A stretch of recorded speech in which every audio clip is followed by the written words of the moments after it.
Buenas noches con todos. Estamos empezando, reanudando nuestras charlas, ¿ya? Eh, Aunque en realidad esta es la quinta charla, ya, Kate, ¿sí, no? Esta es la quinta charla de la serie, como decimos, de la temporada, que Sí, la primera temporada que empezó el año pasado, ¿ya? Y nos resta al menos una temporada más, una charla más, que la próxima va a ser también hacia el 22, 23 de febrero con Lilian Canachil, ¿ya? Este, Así que, bueno, luego tendremos una segunda temporada que empezará, imagino, posiblemente en abril, con el inicio del año académico regular en la universidad. ¿No? No vamos a dejar de tener este espacio, que es algo que hemos ganado como grupo de investigación en semiótica. Buenas noches con todos, buenas noches con los que están llegando, gracias por el saludo.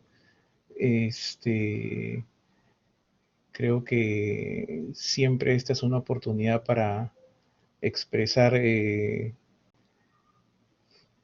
los buenos deseos en medio de todo lo que puede estar pasando y bueno, aprovechar en realidad para reflexionar, ¿no? Reflexionar, porque la crisis es una oportunidad para, para pensar qué es lo que podemos hacer mejor siempre. La charla hoy día la trae la profesora Kate O'Connor, ¿no? Ella hace un análisis de mensajes presidenciales en tiempos de pandemia. En efecto, ella no solamente ha analizado algunos mensajes del presidente Vizcarra, sino de otros presidentes eh, de la República de otros países.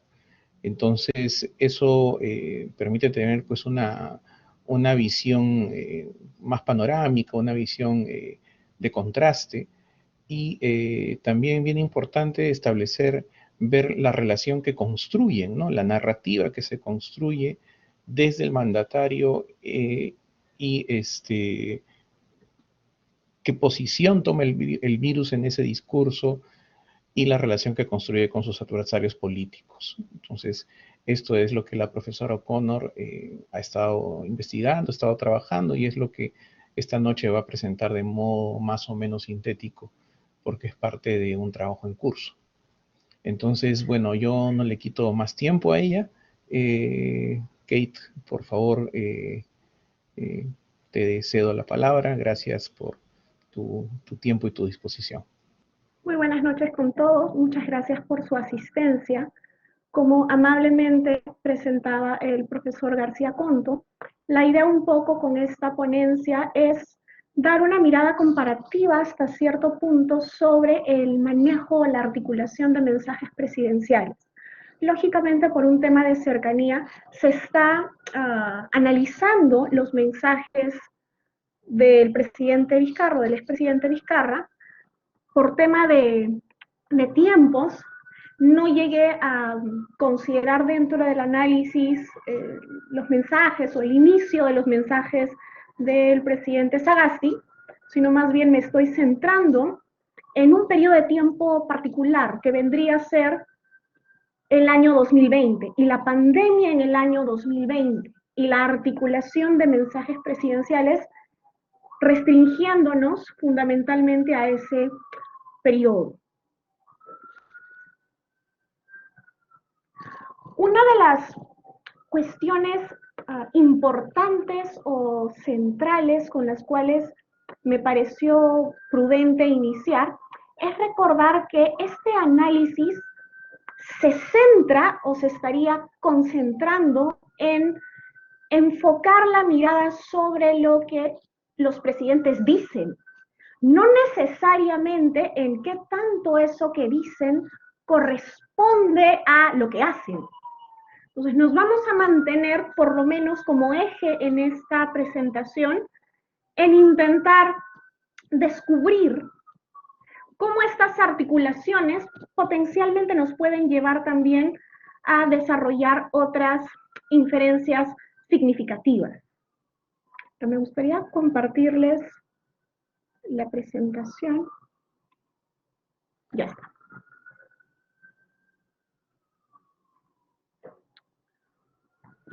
Es importante, considero, presentar la naturaleza de las ideas que me permitieron establecer cuáles serían los casos de estudio. Decidí centrarme en una región, no solamente porque nos encontramos en el Perú, sino en una región que se ha visto severamente afectada por la pandemia, tanto a nivel sanitario como a nivel económico y en otros planos, teniendo en cuenta los problemas que la región ya tenía. Ahora, si nosotros pensamos en el continente americano y en el número de casos, de contagios o de muertes que hay en América, evidentemente Estados Unidos es un gran bolsón, no tanto de millones de personas contagiadas como de miles de personas que han fallecido. Enfocándonos más bien en todos esos otros países, pensando en Latinoamérica y el Caribe, y centrándome específicamente en la región de Latinoamérica y el Caribe, nosotros podemos apreciar también simplemente revisando cifras que el número de muertos, que el número de infecciones también ha sido considerable, ha sido severo. Ahora bien, dentro de los países que corresponden a Latinoamérica y el Caribe, destacan, por un lado, Brasil en cantidad de contagios, en cantidad de fallecimientos, también en cantidad de población que necesita, evidentemente, el presidente Bolsonaro gestionar, controlar. Por otro lado, tenemos el caso mexicano, muchos contagios también, significativamente menos que en el contexto brasilero, pero igual un número importante de contagios, un número importante y bastante significativo de fallecidos, casi no tan lejano del número de contagios en Perú, pero sí a nivel de fallecimientos.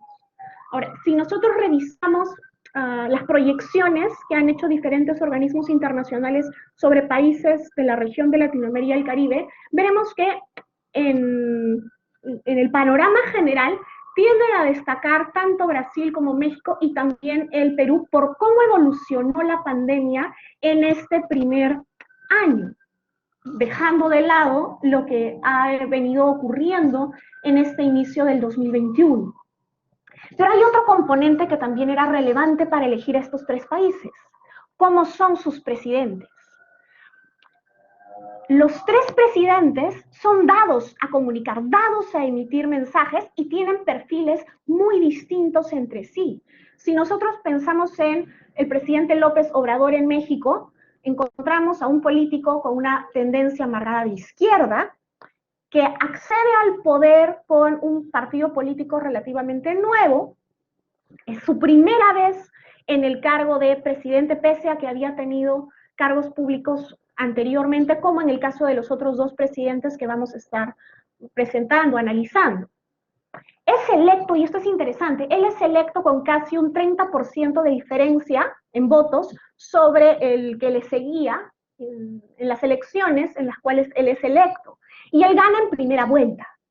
Y se mantiene desde el inicio de su gobierno, y surca la pandemia también, con un porcentaje de aprobación que diremos es alto, o considerablemente elevado. Entonces, si nosotros encontramos estadísticas al respecto, veremos que en buena cuenta él ha mantenido una proyección favorable de cara a la población mexicana. Más allá de las críticas que pueden haber, ojos sobre su gestión, pensando simplemente en cifras. En el caso del señor Vizcarra en Perú, más bien nos encontramos con un presidente que diremos o lo enmarcaremos más bien en una lógica de centro, con medidas que pueden tender a la centro derecha, a la centro izquierda, y eso es un tema de opinión o de comentario. Vemos por otro lado que también accede con un partido político mucho más nuevo incluso, que en el caso del señor López Obrador, a la presidencia, pero no directamente. Accede a la vicepresidencia y es a raíz de la renuncia del presidente por el contexto político que muchos de nosotros conocemos, que precisamente llega al cargo de presidente. Ahora, interesante es comparar. En el caso del presidente López Obrador, esa fórmula presidencial de quienes acceden al poder tiene 30% de diferencia sobre el que le seguía. En el caso del presidente Kuczynski de ese momento, ¿no? Y luego el presidente Vizcarra, el margen de diferencia en segunda vuelta es de alrededor de 0.5%, menos de 0.5% de diferencia. Termina su mandato, el único de los tres que termina ya el mandato, porque es vacado, como también sabemos la gran mayoría de nosotros. Y por último, vemos que su aprobación inicia bastante alta, tiene caídas, tiene baches, fluctuaciones, pero en líneas generales, y esto es interesante, se mantiene, podemos decir entre comillas, positiva o en positivo. Y este es un gráfico del IEP, del Instituto de Estudios Peruanos, que analiza más o menos cuál era su situación hacia noviembre. Noviembre cuando él ya estaba en pleno proceso de vacancia, ¿no? Y esa es una idea interesante para recapitular sobre ella más adelante. En el caso del presidente Bolsonaro es un escenario diferente. Su tendencia política más bien es de derecha, de forma pues muy clara, muy marcada, una derecha conservadora. Accede al poder con un partido político del cual luego termina independizándose. Vemos a su vez que es su primera vez como presidente, como en todos los casos. Él accede al poder en segunda vuelta, no obstante, él sí tiene un a favor en relación a su competencia más próxima. Ahora, su aprobación personal, por un lado, y la aprobación de su gobierno tiende a fluctuar bastante, y aún así, y esto lo pongo entre grandes comillas, pese a que tiene muchos críticos y hay un contingente importante de la población que desaprueba su figura, lo que hace, lo que dice, como mandatario y a su gobierno, también tiene un bolsón pues significativo de personas que lo apoyan lo que ha estado haciendo pre-pandemia y lo que ha hecho durante la pandemia. Entonces es un país con un escenario bastante polarizado y eso ha sido desde el inicio esa polarización. Entonces aquí un gráfico que más o menos nos da cuenta que sí, efectivamente tiene una alta desaprobación, pero también tiene un contingente significativo de personas que lo apoyan, más allá de las críticas que puedan ser evidenciadas también. Algunas nociones que me gustaría que tengamos en mente a nivel de conceptos, no voy a entrar a detalle en ellas porque no es el corazón del análisis que voy a estar presentando, pero sí sería importante revisar algunas de estas cuestiones. En primer lugar, la lógica o la noción, el concepto de populismo, que por lo general tiende a ser asociado tanto al presidente Bolsonaro como al presidente López Obrador, y en algunos casos también al presidente Vizcarra. En el caso y eso es interesante también, de López Obrador y de Bolsonaro, se les tiende a pensar o presentar como gobiernos y como presidentes populistas. En el caso de Vizcarra, en la crítica por lo general iba en la ruta de presidente que toma medidas, que en momentos dice cuestiones que podrían encajar con este concepto pues un poco difuso también de populismo. Hay muchas aproximaciones teóricas sobre la noción misma de populismo, pero en este sentido nosotros estaríamos entendiendo el populismo como esta lógica de hablar y de hacer por el pueblo. Potencialmente en el populismo tradicional, pues era esta lógica casi de los poco privilegiados, más bien intentando generar un enfrentamiento con aquellos que habían gozado de privilegios o con la élite corrupta. El origen de la noción, en todo caso, que posteriormente deja o se desplaza para no solamente considerar a gobiernos de izquierda, sino también pensar en derechas populistas. Algo interesante en el contexto de pandemia es que también esta noción de populismo médico aparece. Y aparece fundamentalmente no para designar un tipo de contenido, no es porque se trata de temas de salud, sino más bien por una forma de comunicar, por un estilo de comunicación donde muchas veces el político en cuestión presenta como hechos sus opiniones o sus ideas y habla sobre temas científicos, sobre temas médicos, sin necesariamente tener el respaldo detrás de sí.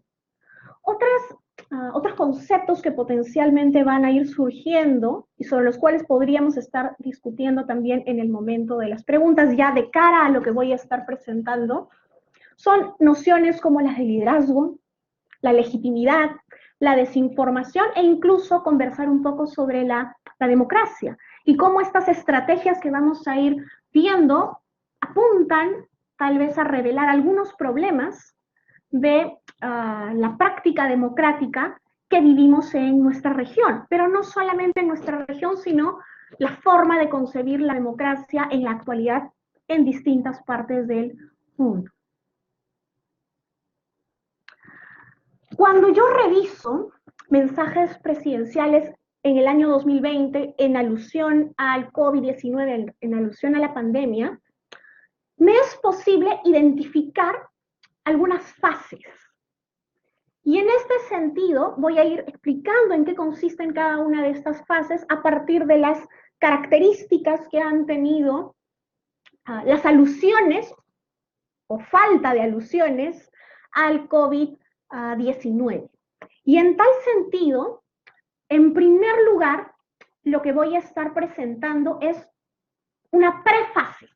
Y la considero prefase a esto que yo llamo la etapa de desconocer, no porque el presidente en cuestión o el gobierno en cuestión no sabía qué cosa era este virus o las propiedades del virus en cuestión. No se habla, o aquí no estoy aludiendo al desconocimiento sobre la naturaleza o sobre las características del virus. En tanto, el virus continúa mutando y siempre habrá un gran componente de carencia de saber, de conocimiento en relación al virus mismo. Hablamos de una prefase y de un desconocer a partir de la no existencia de mensajes presidenciales en alusión al COVID. Sería una prefase que lo que estaría marcando es la ausencia, el que no habían mensajes presidenciales en relación al virus. Y esto es, pues, fines 2019, inicio del 2020, cuando todavía quienes informaban eran fundamentalmente, pues, la prensa. Y básicamente lo que podemos entender aquí es que no se alude al virus, ni funcionarios del gobierno, y si lo hacen pues de forma muy escueta, pero definitivamente no lo hace el presidente de la República, porque todavía era un virus que se concebía como localizado en un allá, un virus lejano, un virus chino, el virus de Wuhan, un virus que aún está tan lejos que no lo siento como un problema, pensando pues en los problemas que cada país tenía a inicios del año 2020, que parecían más importantes, más inminentes en ese momento. Ahora bien, ¿qué temas eran importantes? Nosotros podemos ver que antes de la pandemia hay temas comunes en los mensajes articulados por los presidentes de estos tres países sobre los cuales estamos conversando. La lucha contra la corrupción es interesante que se haya presente en los tres en diferentes formas. López Obrador contra una corrupción de una élite de la derecha, podríamos decir. Bolsonaro más bien contra una corrupción de izquierda previa. Vizcarra más bien contra un sistema que se considera pues corrupto desde sus cimientos. En los tres casos se habla de economía, pero también de diferentes formas. López Obrador haciendo alusión más que a crecimiento económico, a bienestar.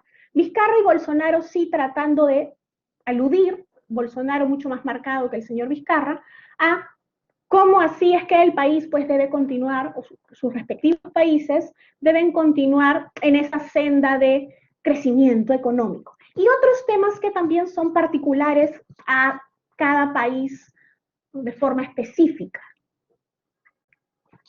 La primera fase como tal que podríamos reconocer es una fase que yo llamo el ignorar. Podría por el término lucir similar a la prefase que yo describía antes. Pero aquí, cuando hablamos de ignorar, aludo a lo siguiente. Se iniciaba a aludir al virus en mensajes presidenciales o de funcionarios clave del gobierno en cuestión. Ya se estaba perfilando al virus, sí, pero todavía se le configuraba como un problema que no era del todo inmediato, todavía lejano, aún latente. Entonces, y en este sentido, se podía decidir qué tanto hablar sobre el virus, qué decir y qué no decir, cuándo comenzar a hacer alusiones o a introducir el tema del virus y cuándo no. Partiendo del hecho que en ninguno de los tres países, podríamos decir, en lo que corresponde a esta fase, habría llegado todavía el virus a esos respectivos países. Ojo, hay que tener en mente que el virus llega a cada país en momentos distintos. Por ende, cuánto dura la fase de ignorar, cuánto dura el desconocimiento, depende también de la situación particular de cada uno de esos países. Algo que a mí me parecía interesante en relación a esta fase del ignorar es el problema de la admisión voluntaria. El comenzar a hablar del virus y que el presidente, así fueran pequeñas alusiones, comenzara a aludir al virus, de algún modo involucraba comenzar a acercar ese virus que originalmente era lejano, el virus chino, el virus de Wuhan, y comenzar a plantear a ese virus pues como más cercano, como algo a ser atendido. ¿Por quién? Por el mandatario en cuestión. Hablar del virus hasta cierto punto involucraba asumir responsabilidades en relación al virus, tomar decisiones en relación al virus en cuestión, pero aún tenían margen de manejo evidentemente porque el virus no llegaba todavía al ninguno de estos países, pensemos, cuando la fase se estaba dando. Tanto el presidente López Obrador en México como el presidente Bolsonaro en Brasil aluden al virus en sus mensajes y podemos, si nosotros buscamos, encontrar notas de prensa, videos de ellos que en medio de otra cosa aluden al virus. Aluden al virus por lo general intentando marcar que están atentos, que están alertas, pero no mostrando demasiada preocupación en relación a los efectos de la llegada del virus o de la llegada posible del virus a sus respectivos países. En el caso del presidente Vizcarra, debe haber hecho alusiones muy esporádicas, muy poco directas, porque fue mucho más difícil encontrar alusiones que él hubiera hecho en lo que quería enmarcar como esta fase del ignorar. Podríamos incluso presumir, en tanto no son alusiones tan claras, tan marcadas, que no se llega a configurar esta fase como tal, el ignorar en el caso peruano. Son funcionarios de su gobierno, presidenta de salud, ministra de salud, quienes en ese momento hacen algunas declaraciones, algunos comentarios sobre la situación del Perú en relación al virus, pero no lo hace directamente o de forma muy clara, muy marcada, el presidente Vizcarra.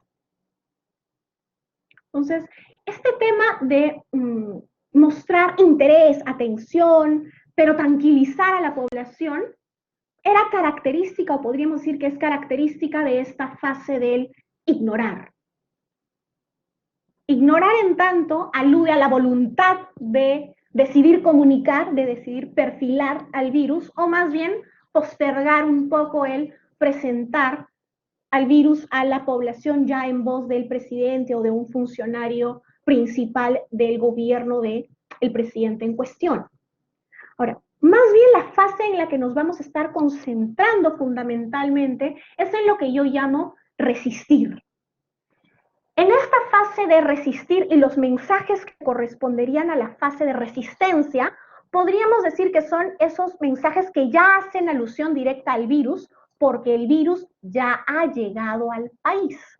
Por ende, el mandatario en cuestión no podía continuar ignorando indefinidamente la realidad del virus y su potencial impacto sobre el país en cuestión.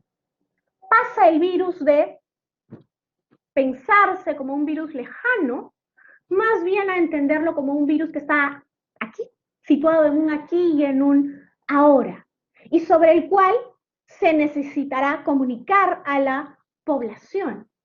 Y un poco lo que vamos a querer ver es cómo así, en la forma de comunicar de los distintos presidentes, podemos encontrar estrategias en su comunicación para intentar mantener su posición previa a la pandemia. Cuando hablemos de resistir, es un intento de no verse perjudicados a partir del hecho que ahora van a tener que enfrentar, además de todo lo que ya enfrentaban, a la pandemia.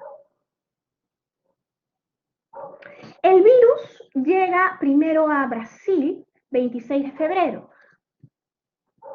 Potencialmente llega antes, pero se confirma oficialmente el primer caso el 26 de febrero. Se confirma en el caso de México el 28 de febrero y en el caso de Perú el 6 de marzo. A partir de la fecha de confirmación, yo seleccioné hasta fin de año 20 mensajes para el caso de México, 20 mensajes para el caso de Brasil y 36 mensajes para el caso peruano, mensajes para ser analizados como parte de la presentación de ideas que voy a estar mostrando a continuación. Algo que me parece interesante como inicio es ver la configuración inicial que hay sobre el virus, el primer mensaje o las primeras alusiones sobre el virus que hace cada uno de estos mandatarios. En el caso del señor López Obrador, él informa el mismo día, o sea, el mismo día que se confirma, él sale y habla al respecto, pero habla al respecto en una conferencia habitual que él tiene, o sea, en sus mañaneras habituales, y lo inserta en medio de otros temas. No solamente informa sobre el virus, informa sobre muchas cosas y entre ellas sobre el virus. En el caso del presidente Vizcarra, él también informa el mismo día que se confirma la llegada del virus, pero sí le da pues una conferencia especial para hablar del virus. En el caso de López Obrador, él trata de quitarle cierto protagonismo, no darle protagonismo total al tema del virus, por ende habla de otras cosas, distinto a lo que hace el presidente Vizcarra. Es interesante que en el caso del presidente Bolsonaro, cuando el virus se confirma en Brasil, estaba en medio de un escándalo por otro tema, ¿no? Por unos videos que se habían filtrado de él, y no quería declarar a la prensa en relación a esos videos. Por ende, retrasa un poco él oficialmente lanzar un comunicado en relación ya al virus porque estaba atendiendo otras cuestiones. Era una situación particular por otros temas que potencialmente influye también en su decisión de no comunicar ese mismo día. La prensa tenía muchas preguntas en relación a otro tema. Son sus funcionarios quienes terminan, en todo caso, ¿no?, haciendo las confirmaciones y las primeras declaraciones. En el caso de su primera declaración, pensando en Bolsonaro, por ejemplo, él presenta a Brasil como el primer país que lidia con la enfermedad. Pero algo que remarca desde el inicio es esta idea de que él como presidente brinda información transparente a los estados y a los municipios, porque cada uno, por el sistema político en Brasil, necesitaba pues lidiar con el virus en sus respectivas localidades, ¿no? Pero él presenta su gobierno como este gobierno transparente que provee de información actualizada. Y dice, puede agravarse la situación, pero no hay motivo todavía para entrar en pánico, en la misma línea casi del presidente López Obrador, que nos presenta el virus y textualmente nos dice, no es algo terrible, no es algo fatal, ni siquiera equivalente a la influenza. Recordemos que eso es lo primero que él dice directamente sobre el virus. En el caso peruano, vemos más bien que hay un recordatorio que se trata de una expansión del virus mundial, que se trata de una situación pues inesperada sobre la cual ya se habían tomado acciones anticipadas antes de la llegada del virus, algo que intentan remarcar en líneas generales los tres presidentes. El señor Vizcarra también es muy claro en plantear que su gobierno no va a escatimar ningún esfuerzo, que va a intentar proteger siempre a la población y la salud de la población.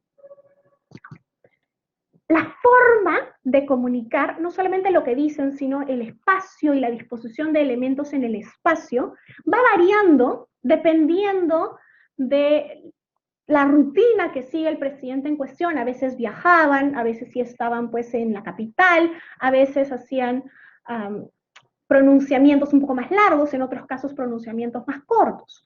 Algunos detalles interesantes. El presidente López Obrador ya tendía a tener conferencias regulares para informar a la población sobre su gestión.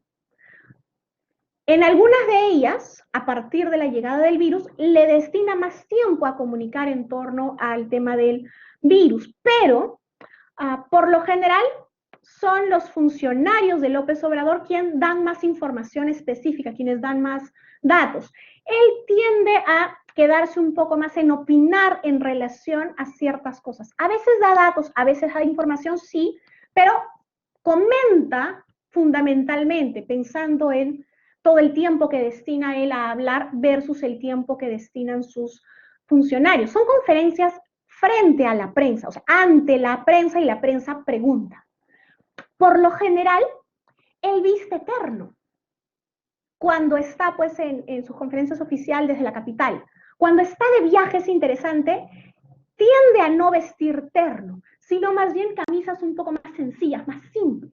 Incluso podemos ver, hay una fotito donde aparece con una camisa blanca, es una camisa tradicional mexicana. Si tuviéramos más grande la foto, veríamos que en la pechera hay unos detalles que son típicos de estas camisas tradicionales mexicanas, como elementos de algún modo que nuevamente aluden a su sencillez por un lado o potencialmente a su patriotismo. Lógicamente, y esto es algo que parece presente en los tres casos, la bandera siempre se halla presente también a espaldas del mandatario en cuestión.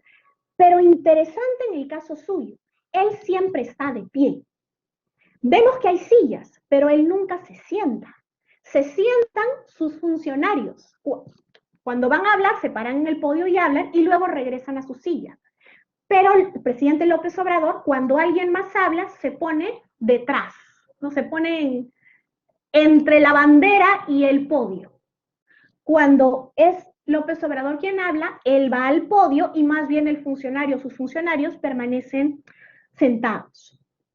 Interesante es ver también cómo él no usa mascarilla, no exige la mascarilla entre sus funcionarios. Ya hacia agosto, por ejemplo, podemos observar que hay algunos funcionarios que sí se ponen mascarilla, pero otros no. Entonces, hay libertad en todo caso para que sus funcionarios decidan si usan o no usan.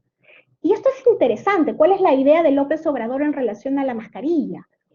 Él en un momento declara, ¿no?, que él va a respetar las disposiciones, pero que no se va a poner el tapaboca, la mascarilla, porque si así está el presidente, ¿cómo estará la gente? Que él tiene que dar ánimo, tiene que dar seguridad a la población y por ende no usa mascarilla. En el caso del presidente Vizcarra, vemos más bien que la excepción es que él use terno. En pronunciamientos muy particulares sobre cuestiones muy particulares, grandes anuncios, él usa terno y aparece rodeado de funcionarios. Bueno, en marzo aparecía rodeado de muchos funcionarios sin mascarilla, porque era pues el inicio. Pero podemos ver que en pronunciamientos posteriores, cuando está con terno y es algo un poco más serio o más crucial, aparece con algunos funcionarios que están usando su respectiva mascarilla. Pero siempre está acompañado de funcionarios. El estilo clásico que él ha manejado es la lógica casi de la mesa de trabajo abierta a la prensa. Durante un tiempo se suspende la presencia, como sabemos, física de la prensa allí por temas de contagio, pero luego se va retomando el tema. Ahora, vemos también con el paso del tiempo cómo el espaciar, el guardar distancias, el que empiezan a aparecer botellitas de alcohol gel, el que empiezan a aparecer mascarillas, en un momento aparecen guantes y luego desaparecen, es típico de su gestión, ¿no? Se busca, de algún modo, que los funcionarios y él mismo den el ejemplo a la población usando la mascarilla y respetando protocolos dentro de estas conferencias. Ahora, generalmente él viste una camisa blanca, la misma camisa blanca que él tendía a usar cuando viajaba a provincia, que dice el Perú primero. Una forma de proyectarse precisamente como un presidente potencialmente trabajador, o sea, lo vemos no internado, sino más bien con un vestuario más sencillo, que es algo que también hacen otros de sus funcionarios. Él tiende a estar sentado por una lógica de mesa de trabajo, pero también se levanta, se desplaza, a veces va al ecran a presentar, a exponer algo. Es quien da más datos, más detalles puntuales sobre cifras de contagio, sobre cifras de muerte, sobre recomendaciones, también sobre cifras a nivel económico. Y ya cuestiones muy puntuales sí remite a sus ministros, ¿no? A los funcionarios que lo están acompañando. En el caso del presidente Bolsonaro, nosotros nos encontramos más cercano al estilo del presidente López Obrador, con una negativa al uso de la mascarilla. Solamente usa la mascarilla como tal cuando está contagiado y declara que anuncia que está contagiado del virus. Incluso se la quita durante la conferencia en cuestión y luego se la vuelve a poner. No, pero también hay una negativa en el mismo sentido, bajo una lógica de minimizar hasta cierto punto el efecto del virus para él y para su propia salud, mostrar su fuerza, ¿no? Su resistencia de cara a la población. Sus conferencias tienden a ser en diferentes espacios y él, más que conferencias de prensa, lo que hace son transmisiones en vivo para que lo mire la población.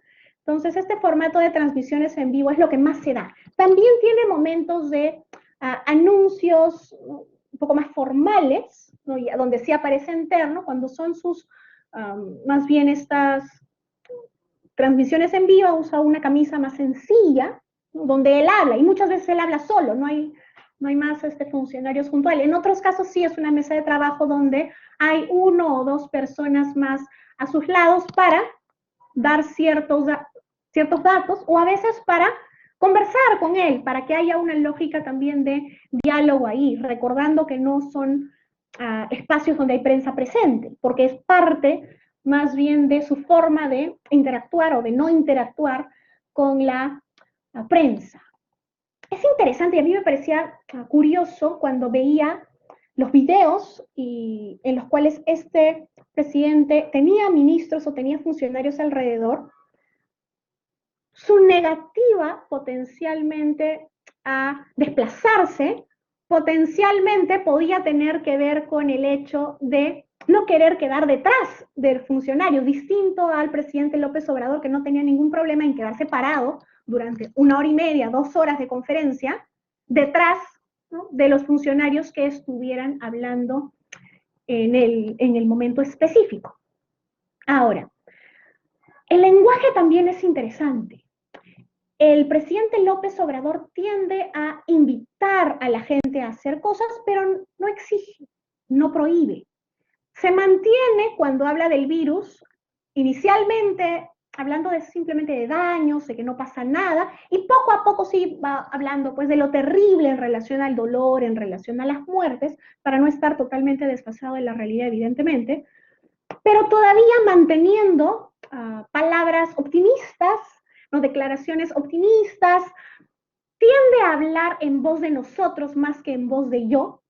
También podemos encontrar que él comenta mucho, como decía, opina mucho y es muy coloquial al hablar. Tiende a usar terno en las mañaneras, en estas conferencias, pero es muy coloquial al hablar, de algún modo equilibrando esta lógica de investidura que le brindaba él el terno. En el caso del presidente Vizcarra, vemos que él explica a detalle, que él informa mucho, que se respalda así en los ministros, pero también tiene momentos de explicar con bastante protagonismo. Es de algún modo más mesurado en su optimismo. Opina por momentos, invita a la calma, mantiene la seriedad siempre en su forma de hablar. Es en la segunda mitad del año cuando empieza a introducir frases un poco sarcásticas, acusaciones, pero siempre se mitiga. Tiende a indicar alguna frase que podríamos decir que de ataque y luego bajar el tono de las declaraciones nuevamente. Cuando habla del virus, desde el inicio él marca el estilo de comunicación. Le dice a la población, no son vacaciones, pensando en la declaración inicial del estado de emergencia. Y poco a poco nos va hablando pues de una enfermedad muy contagiosa, va pasando el tiempo, nos piensa o nos presenta a la enfermedad como una maratón, como un enemigo invisible pero letal. Poco a poco, durante este periodo en el cual disminuyen los contagios, disminuyen las muertes, nos habla pues de signos de recuperación, se va abriendo un poco la economía en paralelo, pero siempre marcando esta lógica de no podemos bajar a la guardia. Ahora, en el caso del presidente Bolsonaro, cuando alude al virus, y la frase de denominarlo una gripecina, una gripecita, quedó pues con bastante resonancia.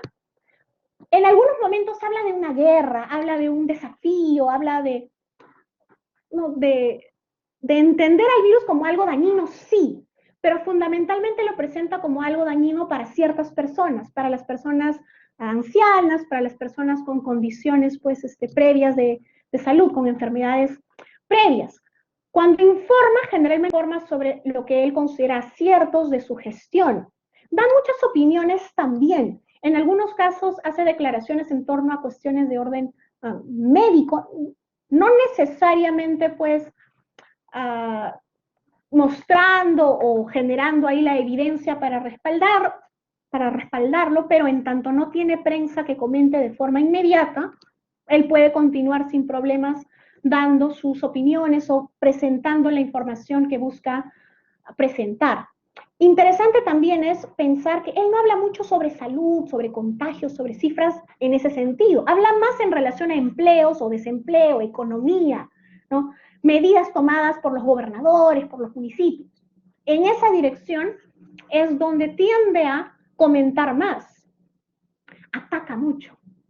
Hace ataques a otras autoridades de forma bastante frecuente. En el caso del presidente López Obrador, también genera ataques, pero no necesariamente al mismo tipo de oponente que en el caso del presidente Bolsonaro. Y eso lo vamos a estar viendo en un momento más.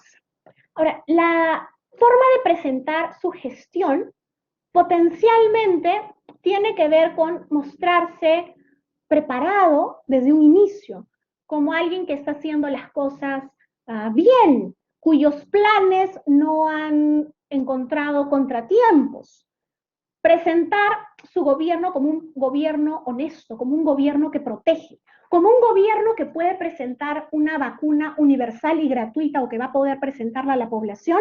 ¿Por qué? Porque ha seguido finanzas austeras, porque está libre de corrupción o está luchando contra la corrupción. Un gobierno que en teoría, en sus palabras, pone primero al pueblo y que no pretende generar o aplicar medidas de coerción. Y dice, puede parecer romántico, pero él cree más en la libertad, tratando de presentar una forma de gobierno que corresponda a lo que él llama la cuarta transformación. Recordemos que López Obrador llega al poder bajo esta lógica de que él va a generar una cuarta transformación para México, es un momento importante en la historia de México donde van a luchar contra la corrupción, luchar contra esos privilegios injustos que habían tenido pues ciertos grupos de poder en el país. En el caso del presidente Vizcarra, más bien él habla de medidas duras que necesita tomar. Medidas duras, sí, lo admite, son duras, pero también dice son necesarias. Habla de esas acciones que toma de forma frecuente. pero reconoce también, y es quien más reconoce que necesita también mejorar en algunas cosas, que a veces comete errores. No por ello quita el hecho o el foco de presentarse como alguien que está pudiendo controlar las cosas o tomar buenas decisiones teniendo en cuenta las diferentes crisis que estaba gestionando en paralelo. Cuando habla de su gobierno, remarca mucho que es un gobierno que se preocupa por el individuo, por usted, que es un gobierno que prioriza la vida, y habla de vida, no habla solamente pues de salud, sino de vida. Se presenta como un gobierno que busca cambiar el paradigma, por ende la frase el Perú primero, poniendo el Perú primero, estando libre de corrupción, luchando contra esas cuestiones también en paralelo a la pandemia. Incluso dice, este es un gobierno con sentimiento. En el caso del presidente Bolsonaro, él tiende a hablar de un Brasil que avanza y que ha intentado él que siga avanzando a pesar de todas las cosas que han estado ocurriendo. Algo interesante es que él remarca también en el hecho que por decisión judicial la reactivación y las prohibiciones o medidas específicas las deben tomar los gobernadores, no las toma él, ¿no? Desde su posición de presidente. Él destina recursos, ¿no? Y por eso critica lo que hacen ciertos gobernadores o en las municipalidades, en tanto tienen cierta autonomía para ejecutar acciones. Él presenta a su gobierno como un gobierno también preocupado, pero en otros términos. Él dice, y plantea la vida evidentemente o la salud como algo importante, necesario, pero remarca mucho en el hecho que el sustento de las familias, los empleos se deben mantener, porque si no hay empleos, ese sustento es retirado y más bien eso provoca enfermedad, violencia, hambre. Si nosotros pensamos en cómo así es que el presidente López Obrador articula algunas de estas cuestiones, nosotros encontramos que ayudantes de lo que él intenta hacer a partir de lo que dice, ubica a la población. Nunca la critica, tiende a elogiarla más bien. Habla incluso de la familia fraterna mexicana, ¿no? De su gobierno que lo está apoyando para impulsar lo que necesita ser hecho.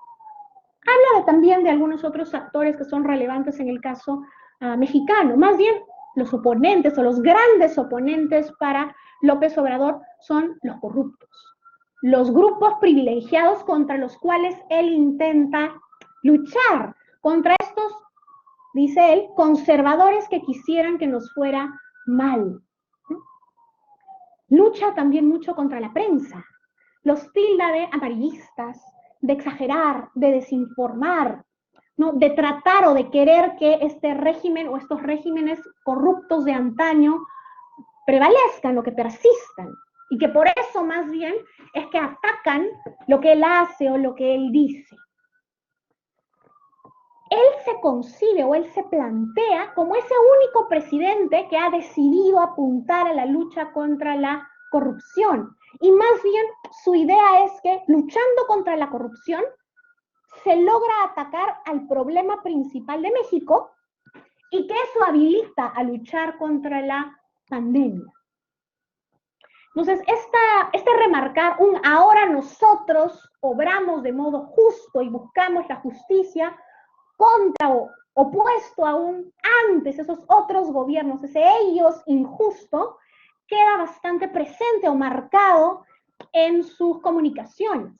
Nosotros podemos ver también cómo encontramos en él una búsqueda de remarcar que protege a la población, que le interesa proteger a la población. En el caso del presidente Vizcarra es interesante, porque él plantea a la población, por un lado a la población responsable como ayudante, y por otro lado a la población irresponsable más bien como oponentes.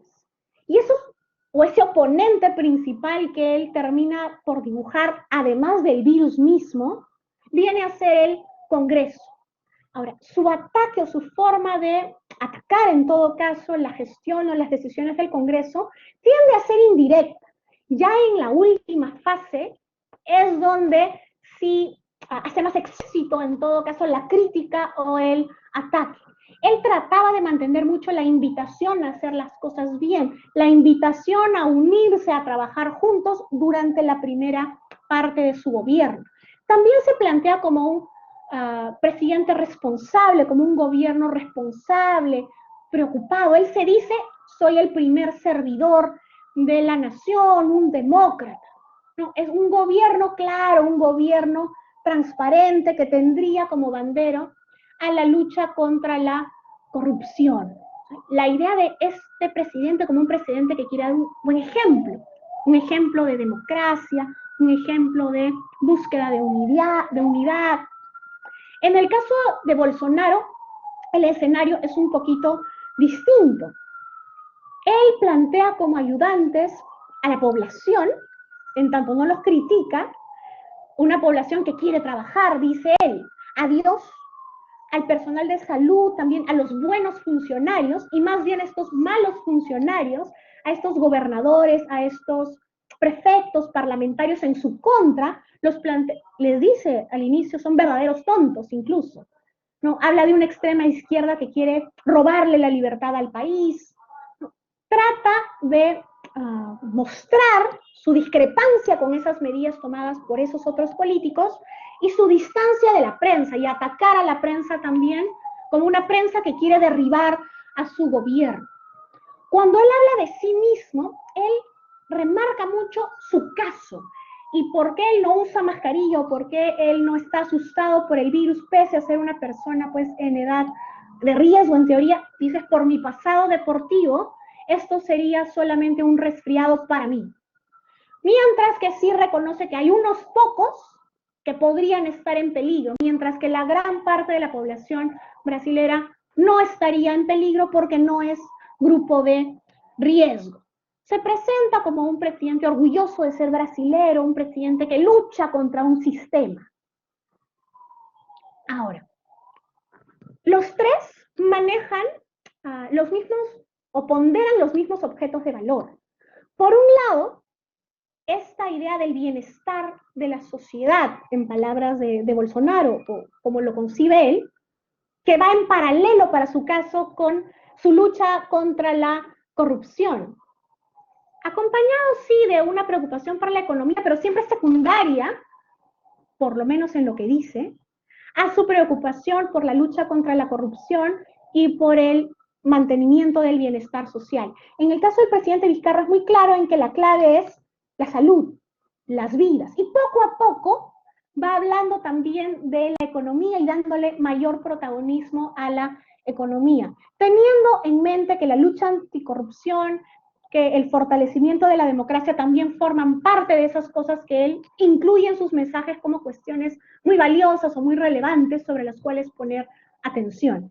En el caso del presidente Bolsonaro, él habla así de salud, ¿no? De la importancia de la salud, pero lo condiciona a proteger el empleo, proteger la economía, porque solamente si eso está funcionando bien, realmente podemos pensar en una población que esté saludable.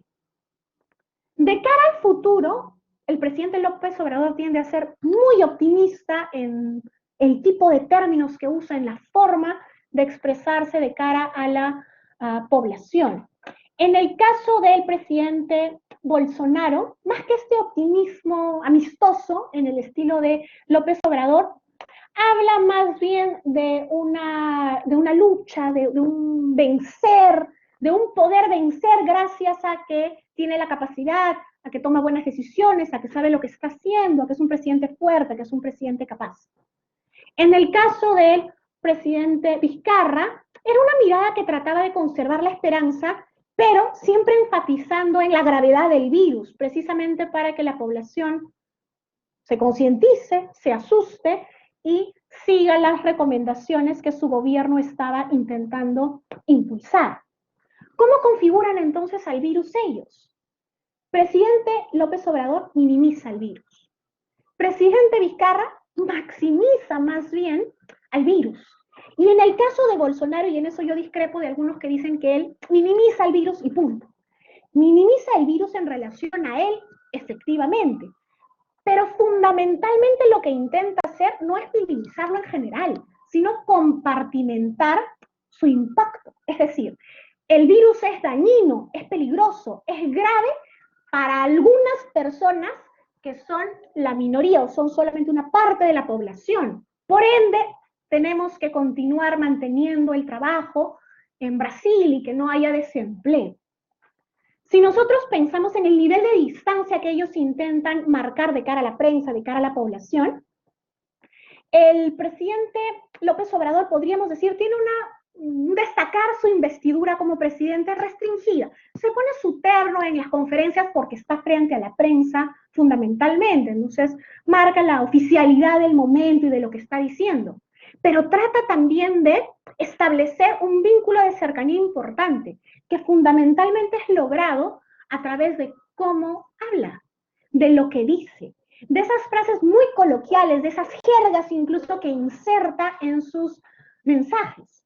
En el caso del presidente Vizcarra podemos ver que hay un equilibrio entre mantener su investidura y también la cercanía, en tanto él se encuentra en una situación distinta a la de López Obrador. Por un lado, la forma en la que ha planteado el virus involucra que el Estado tiene que tener la suficiente fuerza para que haga cumplir a la población los mandatos que han dispuesto.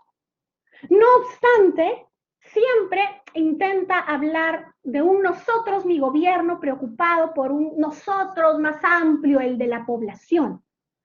Por otro lado, en el caso del presidente Bolsonaro, más bien nosotros podríamos hablar de una cercanía restringida.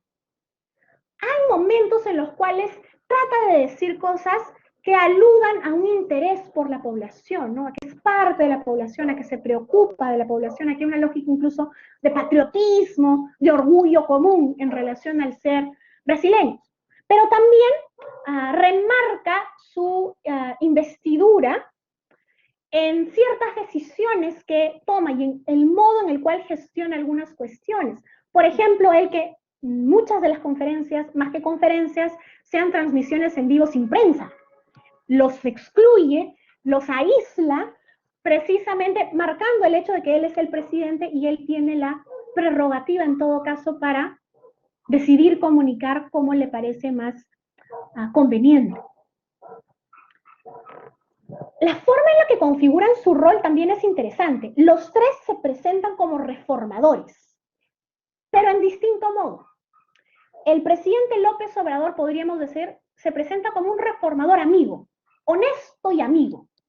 En eso de Vizcarra podríamos hablar de un reformador también honesto, porque el tema de la lucha anticorrupción es puesta de forma muy frontal. Esforzado, más que capaz, esforzado. Lo que no quita que también intenta mostrar su capacidad.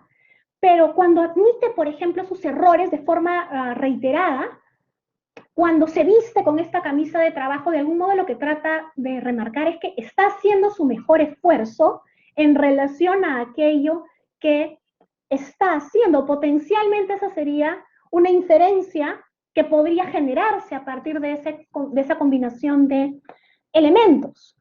En el caso del presidente Bolsonaro, es un reformador, capaz un reformador fuerte en sus términos, evidentemente. Cuando él no usa mascarilla, cuando él alude a sí mismo como un deportista, cuando él en su confrontación más bien trata de presentar como él toma buenas decisiones y que más bien las decisiones de los gobernadores no tienen sentido, son incorrectas, está tratando de reforzar estas características.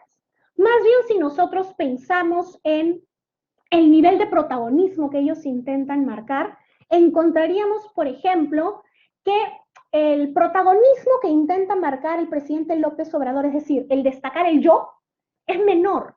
Habla mucho usando el término nosotros. O sea, nosotros, mi gobierno, hace. En el caso del presidente Vizcarra, hay equilibrio. A veces habla de un nosotros, mi gobierno, recordando evidentemente que no tiene un partido que lo respalde, o no tenía un partido que lo respalde. Su gobierno eran fundamentalmente los ministros que había elegido. A veces habla en voz de yo, a veces más bien prioriza ese nosotros, para recordarnos que tiene un cierto respaldo de profesionales capaces. En el caso de Bolsonaro, habla en voz de yo y habla en voz de nosotros, sí, pero es tal vez quien destaca más el hablar sobre sí mismo y el destacar cualidades sobre sí mismo, introduciéndolas en sus mensajes. Ahora, si nosotros pensamos en qué momento incorporan el destacar su preocupación por la economía, en el caso del presidente López Obrador, podríamos hablar de una preocupación por la economía tácita hasta cierto punto. ¿Por qué? Porque él habla más del bienestar de las personas y el tema de crecimiento económico no alude directamente a ello. No obstante, deja que las personas hagan cosas, que salgan, que trabajen durante muchos momentos de la pandemia. Y es así al final cuando sí, pues hace un semáforo, restringe ciertas cosas o ciertas libertades, cuestiones muy puntuales para ciertas regiones o ciertas zonas de México. Podríamos hablar de un equilibrio tardío. En el caso del presidente Vizcarra, progresivamente él comienza a introducir más el hablar sobre economía. Inicia hablando muchísimo sobre la vida, la salud, el individuo. En el caso del presidente Bolsonaro, nosotros encontramos que él habla de ambas cosas desde el inicio, pero, como decía hace un momento, condiciona el tema de la salud al tema del empleo, al tema de la economía. No hay salud, no podemos pensar en mantener la salud si no estamos cuidando la economía. Y no podemos cerrar, por ende, al país por completo. ¿Qué se espera de la población o qué dicen esperar de la población? Inicialmente el presidente López Obrador nos habla de una búsqueda por convencerlos de que sigan su vida normal, a partir de hacerlos creer que pueden seguir con su vida normal, que es factible, que no se van a contagiar y que si se contagian va a ser algo menor. Esto se va a ir moderando evidentemente con el tiempo, pero siempre bajo una atmósfera de bastante optimismo. Cuando nosotros pensamos, por ejemplo, en el caso del presidente Vizcarra, encontraremos que él busca hacer cumplir las normas. La idea es que la población cumpla las normas. Y trata de, nosotros en semiótica diríamos, de manipular a la población, de buscar convencerlos que sigan o que cumplan esas normas a partir de establecer el deber de seguir las normas. Si no sigues las normas, puedes morir, puedes contagiar a otro, van a pasarte estas cosas, te van a arrestar. En el caso del presidente Bolsonaro, nosotros encontramos que él busca que la gente trabaje, hacer trabajar a la población. Y destaca porque sería un deber, una necesidad para la población trabajar, mantenerse trabajando, y trata de presentar la idea de que pueden trabajar, por lo menos la gran mayoría puede trabajar, porque la gran mayoría, en teoría, no sería población de riesgo. En el caso del tratamiento que hay sobre la población, nosotros podríamos decir lo siguiente. El presidente López Obrador siempre es positivo, podríamos decir, en relación a la población. Trata de movilizarlos en su querer, en que quieran hacer lo que él está buscando que hagan. Y hay sanciones positivas, hay elogios en relación y premios, porque hablamos de bonos también en los casos de los tres presidentes, para que hagan lo que él busca que ellos hagan. En el caso del presidente Bolsonaro, diríamos que también se sigue esta lógica de sanciones positivas. Te doy bonos, te doy ayuda, te presento la idea de que estás haciendo las cosas bien si es que estás yendo a trabajar. En el caso del presidente Vizcarra, vemos por un lado que hay sanciones positivas y sanciones negativas. A veces elogia, a veces critica. A veces premia, a veces castiga a la población, teniendo en cuenta qué cosa es lo que hace o lo que ha estado haciendo la población. Yo traté de armar un cuadrado semiótico que todavía lo tengo en observación para intentar identificar algunos perfiles. Perfiles de configuración de discursos presidenciales pensando en el año 2020. Ahora es importante plantear lo siguiente. No necesariamente a lo largo del tiempo un mismo perfil va a mantener una misma valoración o va a ser visto como positivo o como negativo, pensando en la mirada de la población o la mirada de la prensa o la mirada del mismo gobierno. De igual modo, podríamos decir que un mismo presidente no necesariamente durante todo el 2020 y lo que hizo y lo que dijo se mantuvo en uno de estos perfiles únicamente. Por un lado, podríamos hablar de presidentes y yo calculo que la cercanía mayor sería en este caso con el presidente Vizcarra. Un gobierno paternal, el rol de padre. Un presidente que trata de destacar el control y un control institucionalizado, lo que puedes hacer, lo que no puedes hacer. Y a asociar el controlar con priorizar a la zona. Distinto a lo que yo estoy llamando, por ejemplo, el perfil del amigo, que todavía conserve alguna cercanía con el perfil del padre. Este perfil del amigo que a primera impresión yo lo encuentro bastante cercano a la figura del presidente López Obrador, nos habla de, o trataría más bien, de un intento de demostrar que no está priorizando la economía, que estaría más cerca de priorizar a la persona. No obstante, en tanto no toma medidas puntuales, concretas, no habla de ellas, no prohíbe cosas, potencialmente, más bien esa permisividad no lo igualaría a lo que podríamos pues conocer bajo esta lógica del rol de padre. Lo que plantea más bien es un autocontrol optimista. La gente va a tomar buenas decisiones, lo ve con optimismo, por eso no los controla mucho, y plantea la idea de que esto tiene que ver con un intento de valorar más bien a la persona, más que a la economía. Distinto a lo que yo configuré como el rol de jefe. Más bien, ¿se persigue el autocontrol de la población? Sí. Un autocontrol más que optimista, un autocontrol necesario. Es necesario que trabajes, es necesario que hagas. Toma tus precauciones, pero es importante para el país y para ti mismo que continúes trabajando.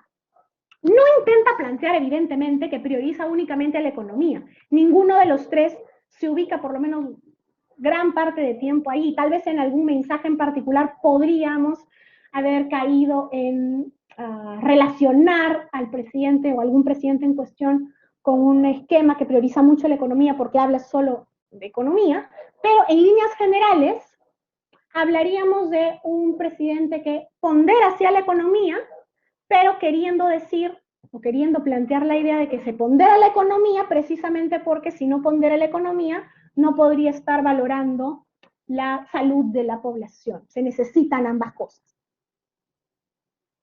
Cuando nosotros pensamos en cómo ellos hablan de las autoridades, de las otras autoridades, o sea, de alcaldes, gobernadores, los parlamentarios, AMLO delimita mucho las competencias, ¿no? Esto es competencia de otros, esto es mi competencia. Recuerden que tanto López Obrador como Bolsonaro se encuentran en países con un sistema federalista, es decir, que hay una lógica de autonomías distinta a la del caso peruano. Bolsonaro también delimita responsabilidades y luego de delimitar responsabilidades tiende a culpar a otras autoridades. Recordemos pues que en Brasil hay este esquema de polarización.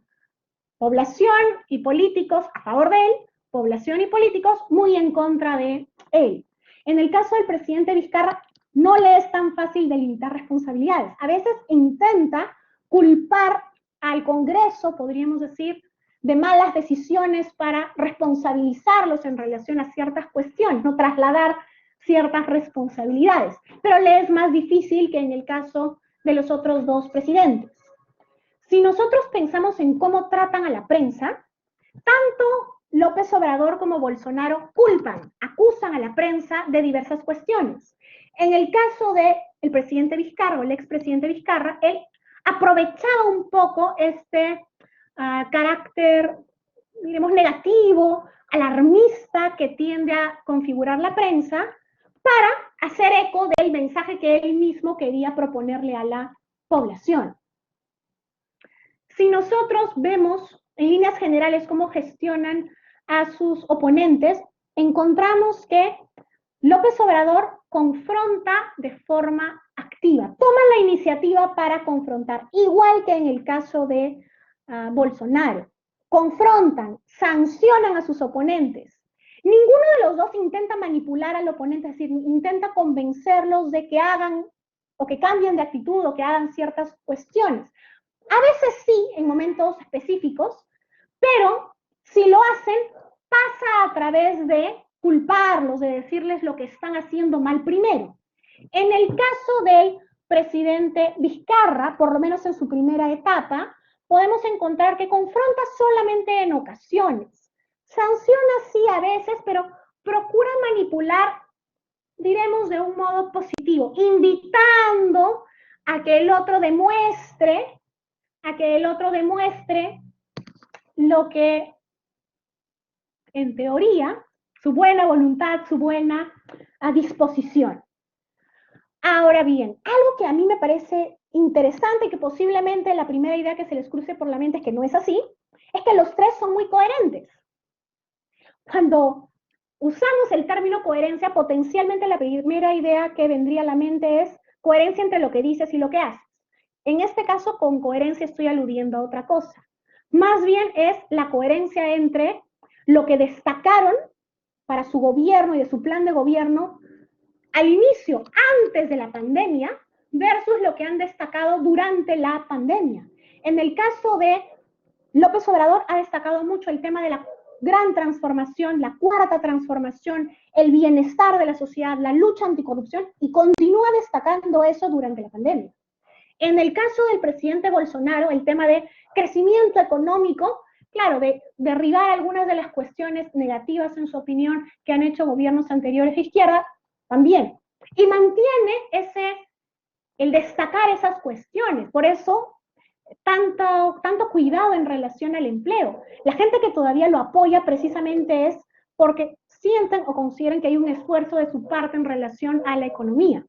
En el caso más bien del presidente Vizcarra, destaca todavía la preocupación por el individuo, por el poner el Perú primero, que es algo que destacaba cuando asumió el gobierno, ¿no?, de manos del presidente Kuczynski.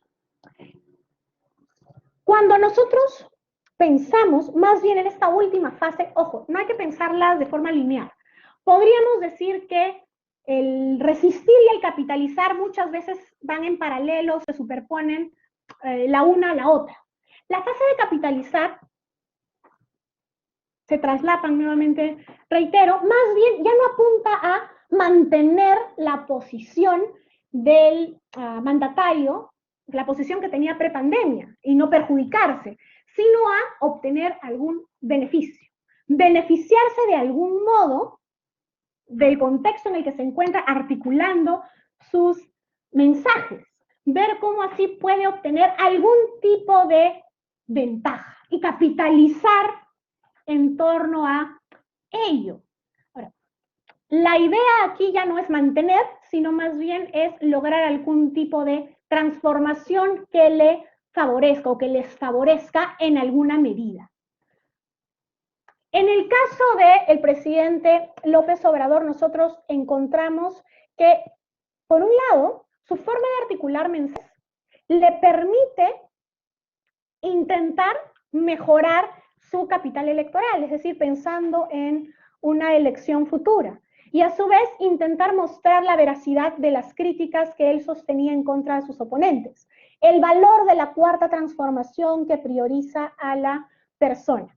Todavía no podríamos valorar si esto termina siendo exitoso o fallido. Realmente no es el corazón de la explicación aquí. Puede ser que termine siendo exitoso, puede ser que no, pero sí es interesante ver cómo algunas de las cosas que dicen y cómo las dicen potencialmente apuntan en beneficiarlo en esa dirección. En el caso del presidente Vizcarra, que ya terminó su mandato, vemos por un lado una búsqueda de capitalizar reduciendo el riesgo de ser vacado a lo que no consigue, Por otro lado, creando rechazo popular ante su potencial vacancia, algo que podríamos decir que sí consigue. Y por último, construir cierto capital electoral que antes no tenía. Y es interesante, y ahí es un extracto de lo que él dice, nos habla de un escenario de incertidumbre en noviembre, nos habla de una zozobra permanente que el Perú no merece, y dice muy claramente que no es él quien está en juego, que el que está en juego es el país, claramente buscando pues conseguir algo a favor de su causa. En el caso de Bolsonaro también podemos encontrar esto. Por un lado, desviar la atención de las críticas que se le hacían en torno a su manejo ambiental. Por otro lado, mejorar su capital electoral.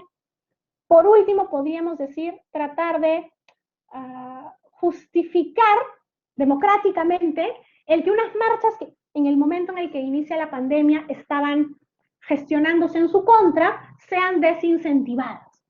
Si nosotros vemos los términos que usa el señor Bolsonaro, precisamente se tratan de articulaciones de mensajes que intentan conseguir algo, no solo mantener, sino también conseguir algo más.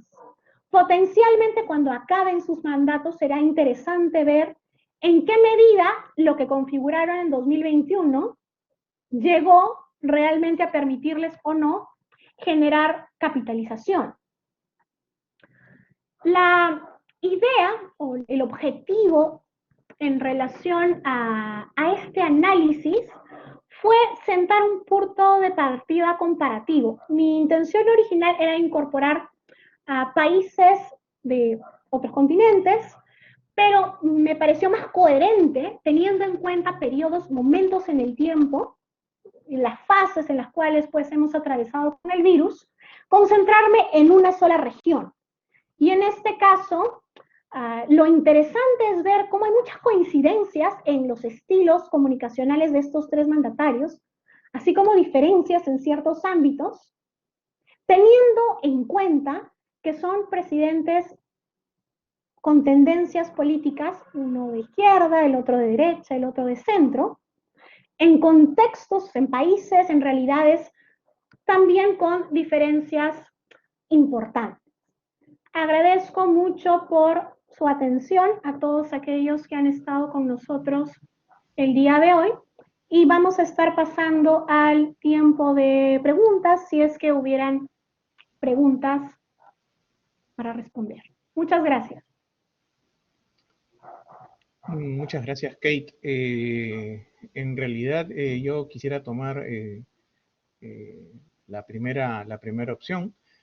Por si acaso, en este momento ya está habilitado el chat para que podamos empezar a dejar ahí los comentarios, las preguntas que ustedes quieran plantear.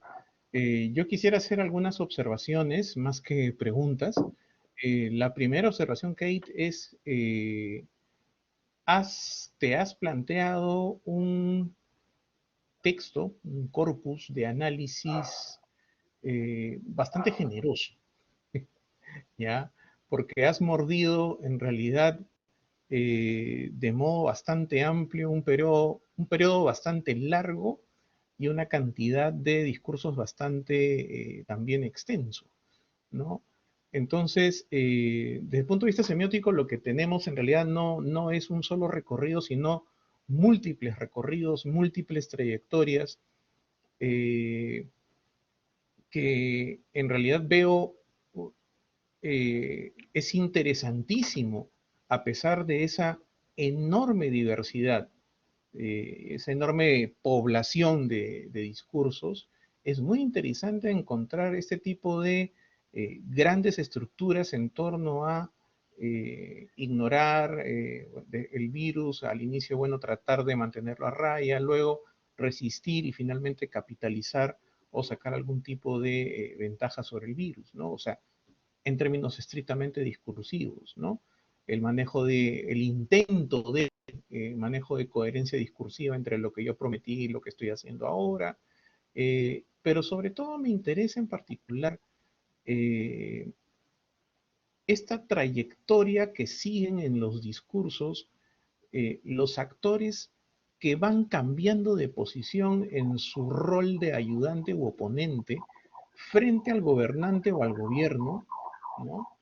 ¿En qué medida incluso se puede decir eh, eventualmente el propio virus, más allá de convertirse en un oponente evidente y obvio de la vida, termina convirtiéndose en cierto momento para Vizcarra en una especie de ayudante político, ¿no? Eso fue lo que le ocurrió a él al inicio cuando yo no pasó al tema de resistir, lo benefició políticamente de modo brutal, ¿no? Claro, después él no pudo manejar ese tema, su resistencia no fue muy eficaz a nivel discursivo, ¿no? Perdió terreno rápidamente en los siguientes meses, ¿no? Pero es bien interesante este tipo de posiciones, este tipo de trayectorias en zigzag que tienen los actores frente a su rol de oposición, ¿no? Y lo otro que me llama mucho la atención de tu presentación es algo que ameritaría incluso aplicar desde la tensividad, es desde el discurso la cercanía o lejanía, la tensividad de esta proximidad con la población a partir de una mayor afinidad, de un tipo de verbalización más cálida, más amable, ¿no? Que se acerca o que se aleje, que mantiene un tipo de orden, ¿no? Ese tipo de tensividad sugiere algunos matices bien interesantes y que se podría establecer en correlación con fenómenos o eventos específicos que fueron ocurriendo en su momento, ¿no? Yo quiero dejar ahí mi comentario porque ya hay varias preguntas. Este, y bueno, empiezo a leer, ¿ya? Ok. Eh, a ver, ¿qué tanto afecta en la aprobación de la población hacia los presidentes el uso del populismo? Creo que depende mucho de la situación y hay que tomar siempre con pinzas la aprobación. Yo recuerdo cuando yo hacía mi tesis de licenciatura, yo estudiaba precisamente las fluctuaciones en la aprobación de presidentes. Y algo que a mí siempre me pareció particularmente importante es el creer. ¿En qué cree o en qué no cree la población? Es decir, más allá de un discurso populista o no, que lo tildemos de populista o no, ¿qué cosas es lo que el presidente o el mandatario o el político intenta eh, presentar o intenta exacerbar o intenta ponderar de cara a la población y qué tanta resonancia encuentra con cómo está configurada la población en ese momento en particular? Es decir, en el momento en el que nosotros estamos estudiando aquí, el momento de la pandemia, ¿qué era valioso? ¿Qué era importante? ¿Qué es populista y qué deja de ser populista? En el contexto de la pandemia es algo que de algún modo podríamos encontrar que cambia permanentemente. ¿Por qué? Porque el creer de la población sobre sus necesidades, sobre lo que es importante, va variando también. Es decir, al inicio de la pandemia, por ejemplo, nosotros podemos encontrar que este discurso de la salud es maravilloso, es lo primero, si no ponderamos la salud, pensando en el Perú, todo va a ser un fracaso y hay que ponernos en cuarentena. ¿Resuena con la población? Sí. No vamos a decir que eso es un mensaje necesariamente populista, no, inicialmente era un mensaje de cuidado a la población. Con el paso del tiempo, termina, en el caso de Vizcarra, introduciendo el tema de la economía y también el tema del conflicto con el Congreso y conflicto con otros actores políticos que en teoría buscarían pues un regreso a la corrupción. Y ahí es donde podríamos empezar a detectar algunas de estas características que por lo general se asocian a discursos, entre comillas, diremos, populistas. Más allá de eso, ¿hay resonancia con la población? ¿Había resonancia con la población? Sí, con un buen contingente de la población. ¿Hay un bache intermedio cuando nosotros pensamos en cómo fluctúa su aprobación? Lo hay. O sea, la aprobación de Vizcarra empieza alta, empieza a bajar, vuelve a subir gracias a sus primeras medidas sobre la pandemia y vuelve a bajar. ¿Por qué? Porque el creer de la población en relación a que también lo está haciendo, que tanto sentido tiene lo que nos está diciendo, empieza a ser cuestionado. Pero se mantiene, ojo, nunca hay un bache pues trágico que llegue al 8%, al 10% de aprobación únicamente, no, se mantiene. Y luego sube, porque cuando Vizcarra sale, cuando lo vacan, él sale con una aprobación, diremos entre comillas, alta. Y ahí habría que ver, pero ¿por qué lo aprueba la gente? Y algo en lo cual siempre he estado, que tomo las encuestas de aprobación con pinzas, es que no necesariamente te dan la información que estaríamos necesitando en este caso. ¿En qué cree o en qué no cree la población? ¿Qué es lo que aprueba y qué es lo que no aprueba? Porque si yo te pregunto, ¿apruebas al presidente tal? Tú tendrás que ver, bueno, en esto y en esto y en esto, sí. En esto y en esto, no. Pero ¿qué es más importante? ¿Esto en lo que me parece que está haciendo bien las cosas o estos otros dos temas? Tal vez tiene 100 temas en los que me parece que está haciendo bien las cosas, pero hay uno en lo que me parece que está haciendo mal. Y creo que ese tema es especialmente relevante y lo desapruebo.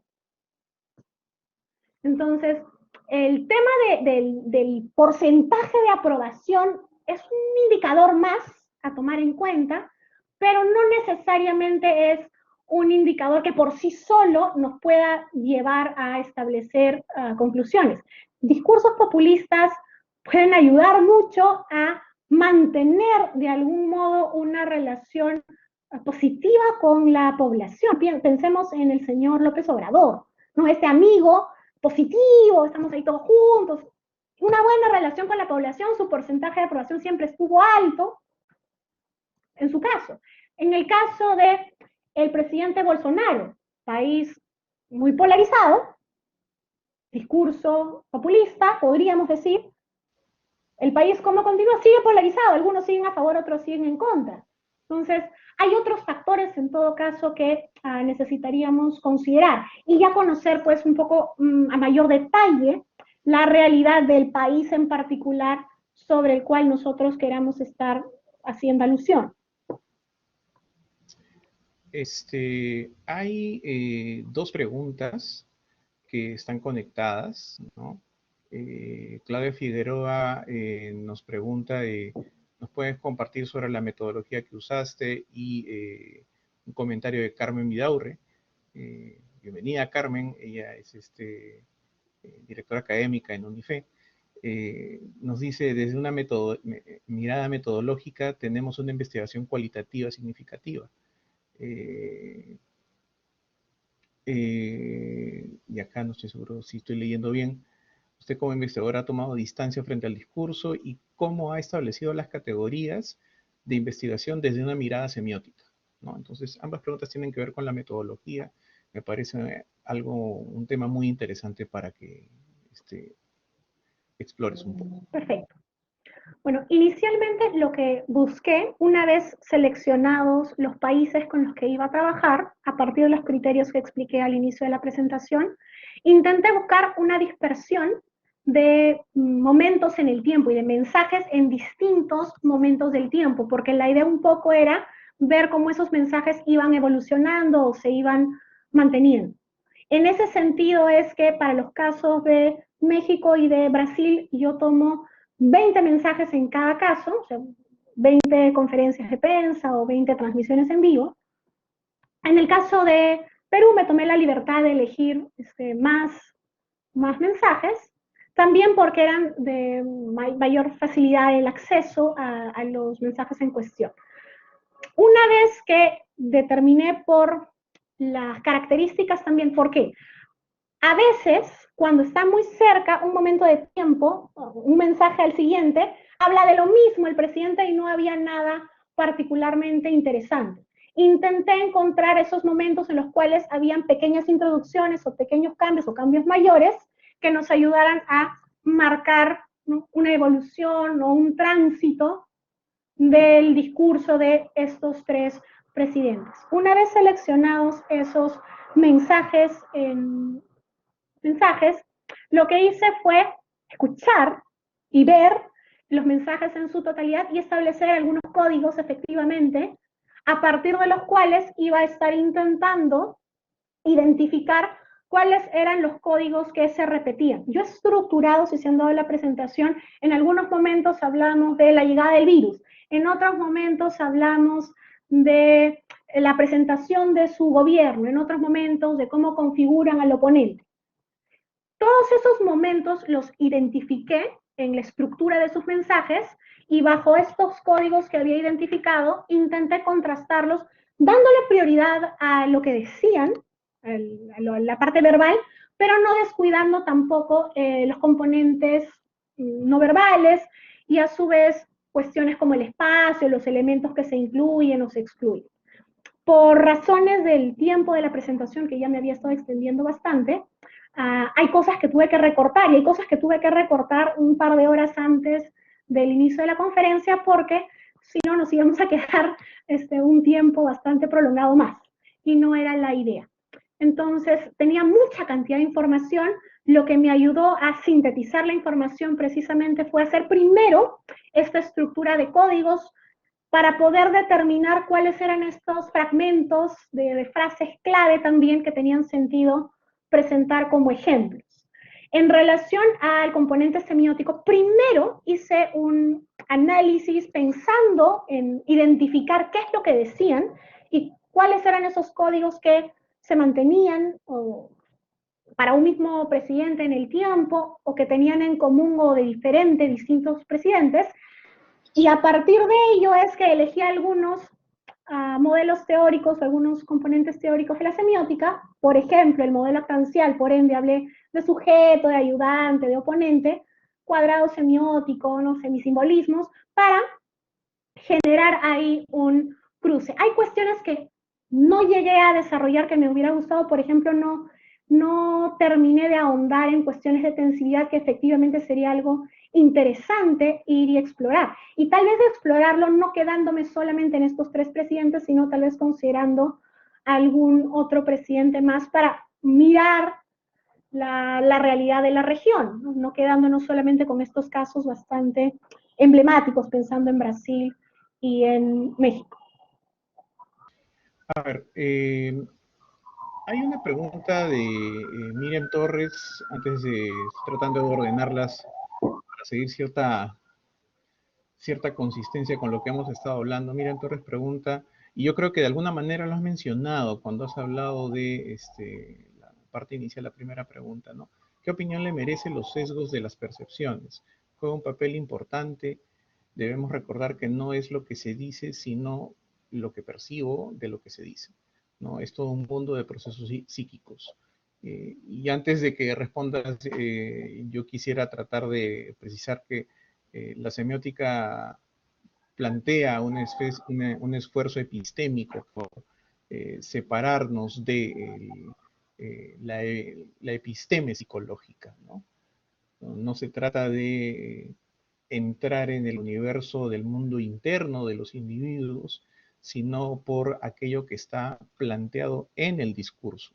¿Cuál es el discurso? En este caso, el discurso de los presidentes. ¿Qué es lo que han dicho? ¿No? Las percepciones de los individuos solamente serán para el semiótico, Miriam, ojo, para el semiótico, ¿no? Estudiables o sujeto de estudio a partir de lo que digan esos individuos que perciben de lo que dijo el señor Vizcarra, el señor Bolsonaro, el señor López Obrador. No sé tu comentario. Claro, no es entrar en el terreno de la psicología, sino más bien movernos en el plano del discurso. Por eso también indicaba al inicio, más que hablar de, incluso de si hay coherencia entre lo que dicen y lo que hacen, hay que concentrarnos o tomar como eje qué es lo que dicen, cómo articulan la realidad en su discurso. ¿Quién dicen que es su oponente? ¿Cómo, a partir de lo que dicen, establecen una valoración sobre algún otro actor? En gran medida, el esfuerzo precisamente pasa, y también la mirada del analista, en el caso mío, tomo también el contexto peruano. Evidentemente hay una cierta cercanía a la realidad peruana, pero si se han dado cuenta, yo he tratado de evitar dar mi opinión.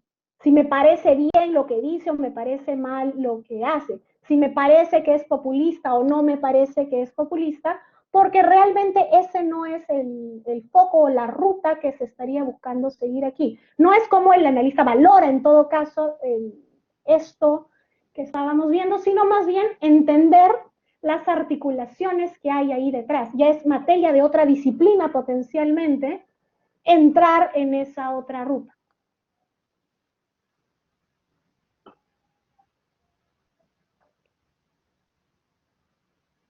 No se está escuchando.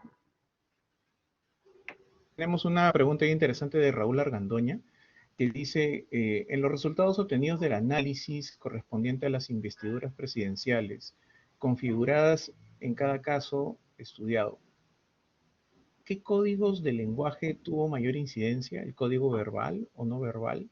¿Por qué? Yo tendría que subrayar cuál de los códigos no verbales, porque tú has explorado más de un código no verbal, ¿no? Para decirlo en los términos de Raúl, ¿no?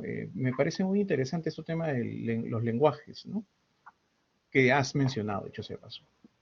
En el caso de lo que yo codifico, en todo caso, como investidura, fundamentalmente me estuve centrando en el vestimenta y en cómo se disponen en el espacio.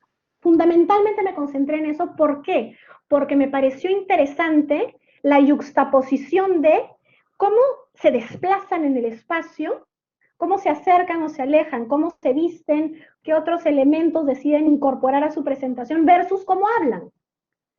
En el caso de estos presidentes, precisamente es, por un lado, la investidura presidencial en general y por otro lado, la búsqueda de cercanía. Y mi foco estaba en ver cómo se trataba de equilibrar ambos componentes a partir de qué articulaciones verbales versus qué articulaciones más bien de orden no verbal. Definitivamente, el tema proxémico, el tema del espacio, no solamente da para la parte que tú has analizado, que es una cosa muy puntual de la disposición de los presidentes y los que llevan al costado, ¿no? Pero también el tema del espacio utilizado para la conferencia y la presencia de la prensa o no, que también la dibujaste, pero que sería bien interesante trazar una línea temporal, ¿no? La presencia-ausencia, ¿no? Cercanía-lejanía, la distancia entre ellos. Hay todo un manejo proxémico muy interesante y creo que ahí es donde aparece más potente la teoría tensiva, ¿no?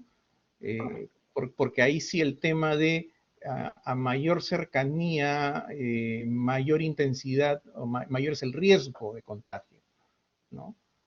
¿No? A menor Claro. distancia, mayor riesgo de contagio, ¿no? Entonces aparece la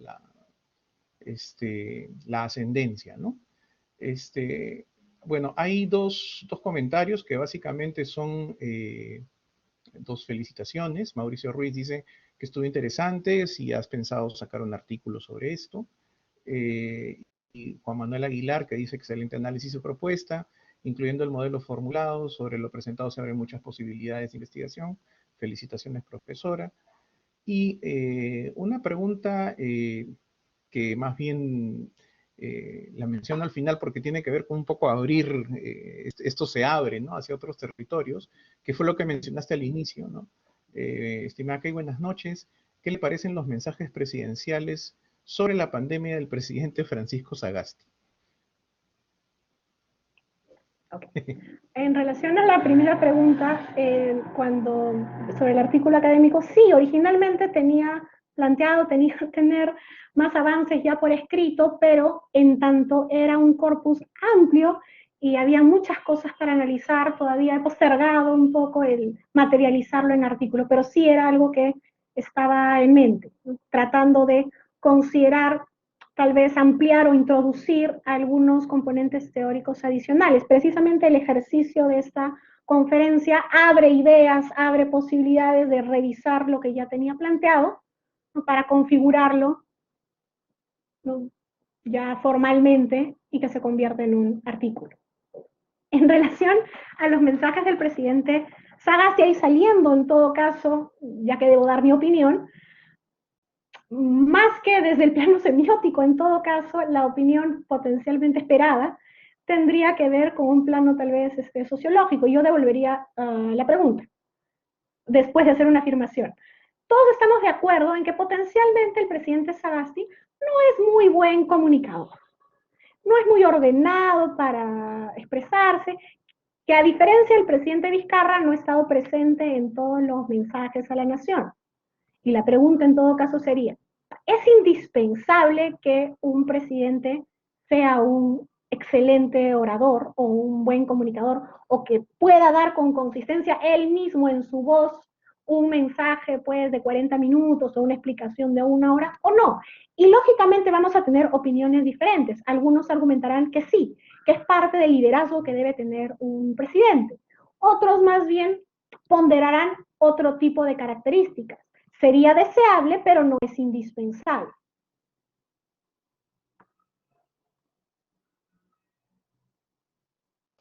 Bien, hay una pregunta más. Eh, la noción del hombre mundo por parte de la población de cada país es influida por sus presidentes en cuanto a ideal para enfrentar la pandemia, o los medios de comunicación estarían facilitando a que la población del país que fuese tenga la misma noción de hombre mundo. Creo que me gustaría saber si Jorge nos aclara un poco a qué se refiere con noción de hombre mundo, eh, para apuntar. Yo tengo una idea, pero no quisiera adivinar. No sé si Jorge Bazán está ahí.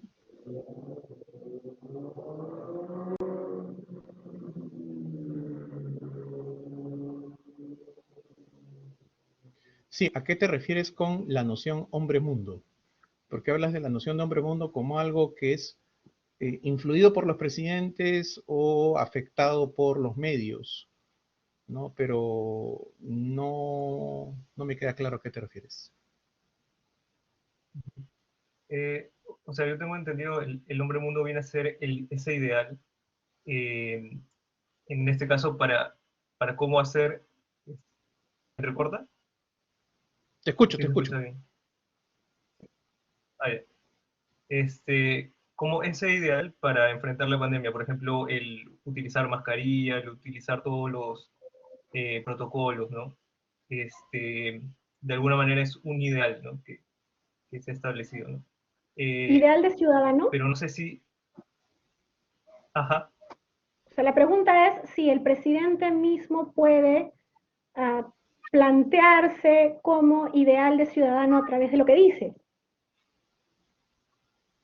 O claro, si es la como prensa si la que los configura cuál ciudadanos, es el ideal para el ciudadano.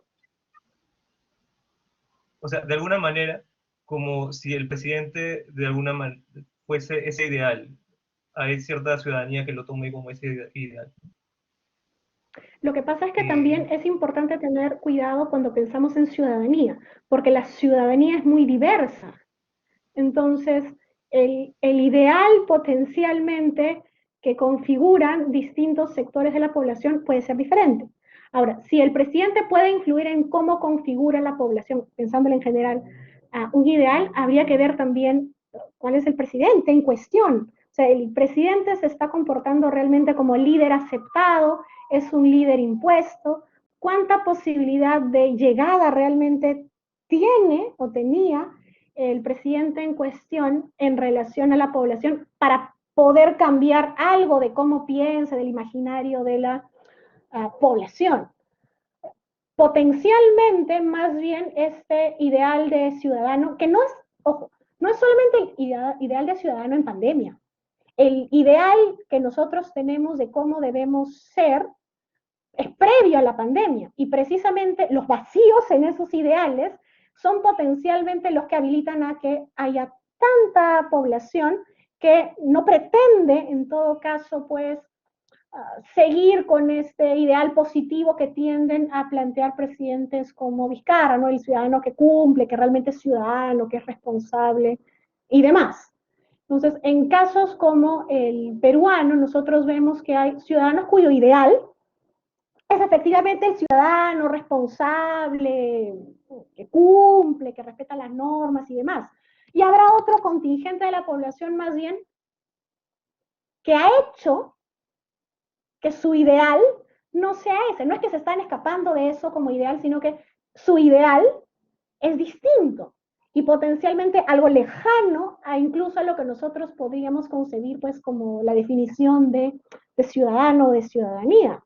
Más bien la idea del vivo, ¿no? Y ya es la institucionalización del vivo como ideal, no solamente como alguien marginal pues que escapa a la búsqueda del ciudadano como el gran ideal, el ciudadano cumplido.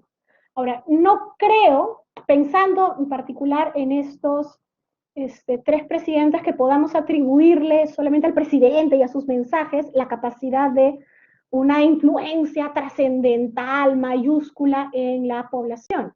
Posiblemente influencian en algo, podría ser, tal vez durante algún periodo incluso. Recordemos en el caso peruano, sobre el cual tenemos todos más conocimiento. Vizcarra en algún momento llega a aparecer como un ejemplo de hay que ser así, no, deberíamos ser como el presidente. Pero luego ese ejemplo, ¿no?, empieza a resquebrajarse. Y ese resquebrajamiento tiene que ver con cuestiones vinculadas a Vizcarra mismo, pero también con cuestiones estructurales, con cuestiones de nuestra idea de la figura del presidente, más allá de quién es presidente, con nuestra idea de la figura del gobierno, del Estado, cuestiones mucho más amplias que potencialmente hacen que este querer creer que tuvo la población, ¿no?, querer creer que realmente el presidente es así, que va a ser un gran ejemplo y que la población pues vamos a tratar de ser como él, termina perdiéndose o disolviéndose con el paso del tiempo y las dificultades que han habido a lo largo de estos meses.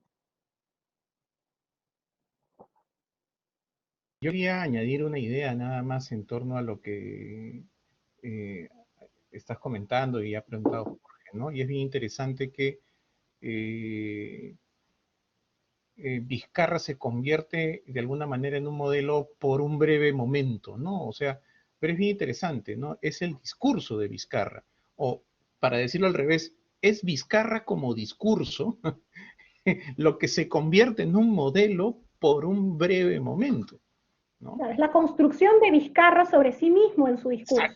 Sí, sí, y lo que de alguna manera consumimos de él, ¿no? Entonces, una de las teorías más potentes de la semiótica que viene de atrás de la semiótica, es un respaldo, una especie de columna vertebral, que es la teoría de la enunciación, es Vizcarra no es el enunciador, Vizcarra es enunciado por una serie de ideales, una serie de valores, ¿no?, que en ese momento él encarna por un breve periodo y que de alguna manera reflejan los ideales que una serie de enunciatarios nosotros queríamos ver representados, ¿no? Entonces, por un breve momento, Vizcarra como discurso encarnó, dio forma a algo que, qué chévere, qué monstruo, sí, ahí está, eso está bien, ¿no?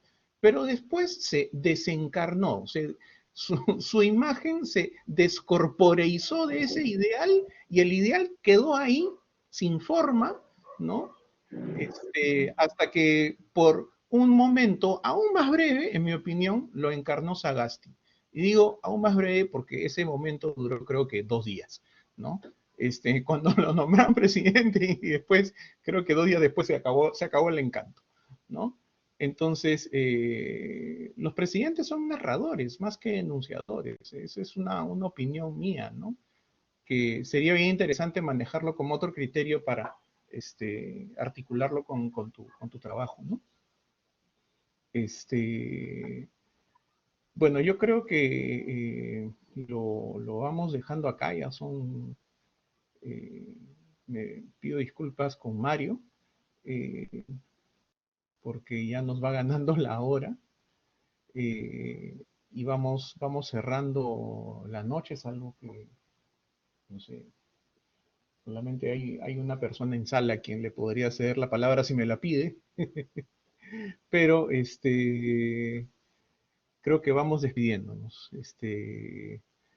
Muchas gracias a todos por su participación. Kate, por favor, últimas Muchas palabras. gracias a todos. Ya. Bueno, hacia el 22, 23 de febrero tenemos la siguiente charla con Lilian Kanashiro, no se la pierdan, ya también va a estar interesante, ya. Bueno, que estén bien, cuídense mucho, a cuidar la salud, que no hay nada más importante ahora, ¿ya? Y nada, hasta luego.